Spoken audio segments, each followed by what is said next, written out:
Narito ang latest weather update dito sa binabantayan po nating weather system na si Typhoon Tinyo ngayong 2 p.m. November 3, 2025.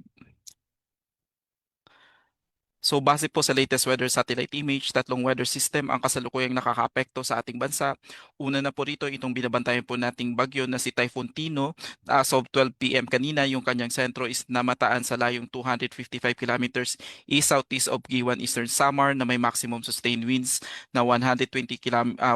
kilometers per hour at gustiness na umabot ng 150 kilometers per hour. Kasalukuyan po itong kumikilos west-southwest sa bilis na 25 kilometers per hour, habang ang shearline naman po ang nagdadala ng mga kaulapan at pag-ulan dito sa bahagi ng Central Luzon, kasama po ang Metro Manila at Calabarzon, habang Northeast Monsoon naman po ang nagdadala ng kaulapan at mahihinang pag-ulan dito sa malaking bahagi ng Northern Luzon.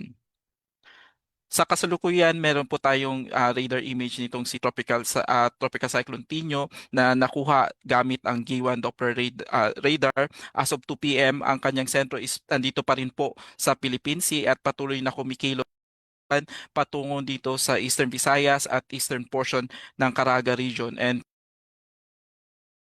ang mga pag-ulan na dala po nitong si Tropical Cyclone Tinyo at kasalukuyan pong nagdadala po siya ng mga pag-ulan dito sa Eastern Visayas at dito sa may Caraga region at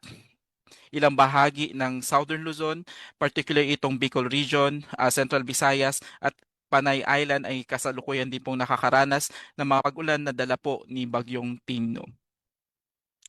Base po sa TC Forecast Track at Heat Intensity, sa ngayon po itong si Tino is patuloy pa rin pong kumikilos pakanluran within the next 24 hours at base po sa information, ang mga initial site nitong landfall site nitong si Bagyong Tino as for tonight or tomorrow morning ay dito po sa southern portion ng Eastern Samar, Leyte, Southern Leyte po itong si Bagyong Tino dito sa may Visayas patungo sa may Northern Palawan at lalabas ng ating kalupaan dito sa West Philippine Sea by Wednesday afternoon at lalabas po ng ating PAR by Thursday morning. At hindi po natin naalis yung posibilidad na mag-rapid intensify pa po ito bago mag-landfall dito sa may eastern section ng ating bansa. At after landfall ay maaari po itong makaranas ng slightly na paghina dahil po sa interaction ng bagyo dito sa makalupaan sa Visayas at maaari niya rin pong ma-maintain yung typhoon category throughout its passage dito sa ating bansa. Kasalukuyan po nakataas ang signal number 4 dito sa Dinagat Islands at sa Siargao at Bukas Island Grande, habang signal number 3 ang nakataas sa southern portion ng Eastern Samar, southern portion ng Samar Province, central and southern portion ng Leyte, southern Leyte, sa central portion ng Cebu kasama po ang Camotes Island at eastern portion ng Bohol at kasama po ang nalalabing bahagi ng Surigao del Norte.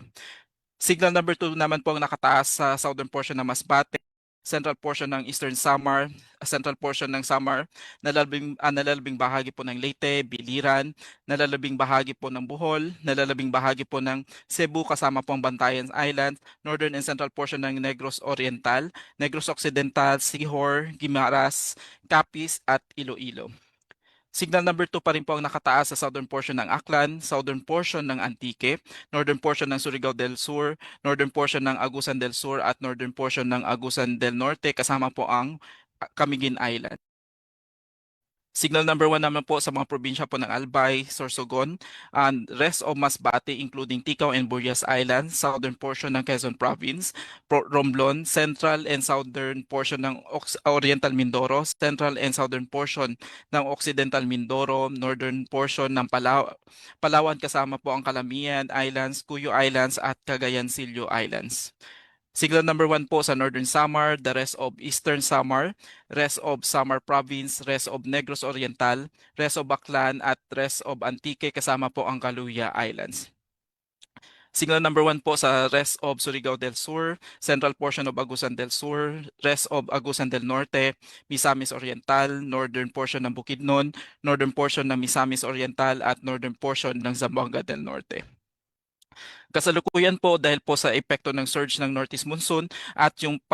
pagsasalubong nito kasama po nung pagdaan ni Bagyong Tino dito sa ating bansa ay maaari po makaranas ng strong to gale force gust ang malaking bahagi po ng Northern Luzon kasama po ang Central Luzon,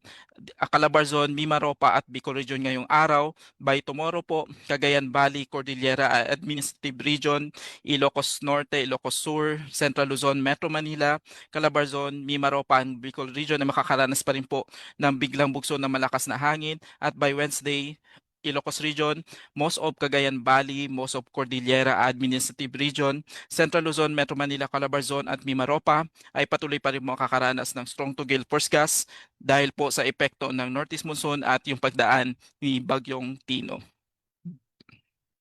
Kasalukuyan pong nakataas po ang weather advisory kung saan maaari po makaranas ng more than 200 millimeters sa pagulan. Ang Eastern Samar, Leyte at Southern Leyte kasama po ang Dinagat Islands. 100 to 200 millimeters naman po dito sa may Sorsogon, dito po sa Cebu, Bohol, dito sa may Surigao del Norte at Agusan del Norte, habang 100 millimeters, 50 to 100 millimeters sa pagulan ang maaari pong maranasan dito sa Isabela, Aurora, Quezon, Camarines Norte, Camarines Sur, Catanduanes, Albay, dito sa Masbate, Romblon, Oriental Mindoro, Marinduque, Palawan, Aklan, Antique, Capiz, Iloilo, Guimaras, Negros Occidental, Negros Oriental, Misamis Occidental, Zamboanga del Norte,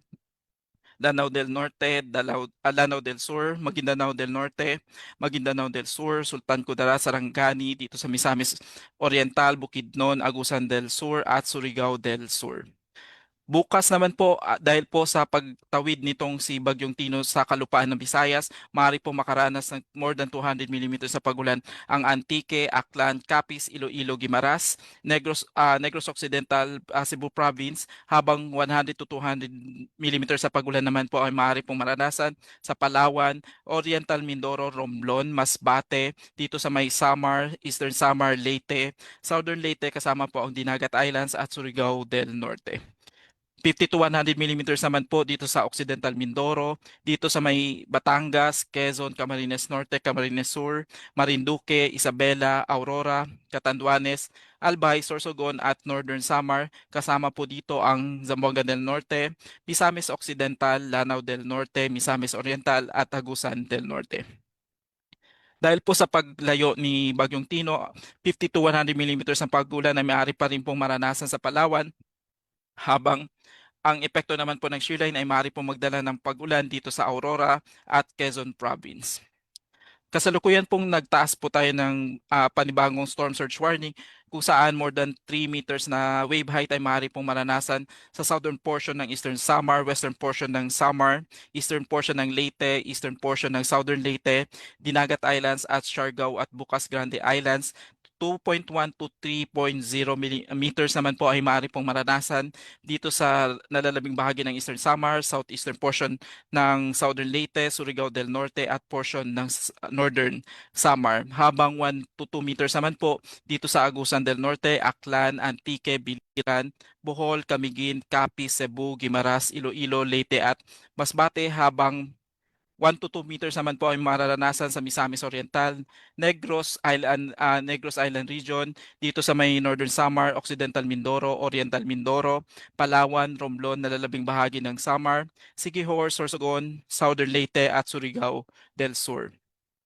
Sa ngayon, nakataas pa rin po ang gale warning sa mga probinsya po ng Northern Samar Province, Eastern Samar, Leyte, Biliran, Southern Leyte, Dinagat Island, Surigao del Norte kasama po ang Siargao at Bukas Grande Island, Masbate including Ticao and Burias Island, Sorsogon, Albay, Surigao del Sur at Catanduanes. Kasalukuyan pong nakataas din po ang heavy rainfall warning sa malaking bahagi po ng Visayas,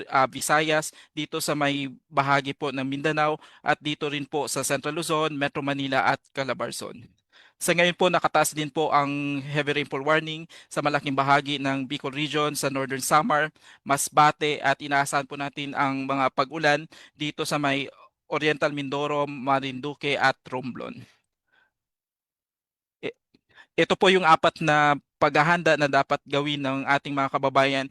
sa pagpasok nitong Bagyong Tino sa ating kalupaan. Una po dito is makinig ng balita at monitor ng update sa DOST Pag-asa, magkaroon ng community plans or family planning, maghanda ng emergency kit at lumikas sa itinakdang evacuation center kung sakali pong mag-abiso ang ating local government unit at disaster managers na kailangan na pong lumikas dahil po sa epekto nitong si Bagyong Tino. At yan po ang latest dito sa Pag-asa Weather Forecasting Center. Munir Baldomero, maraming salamat.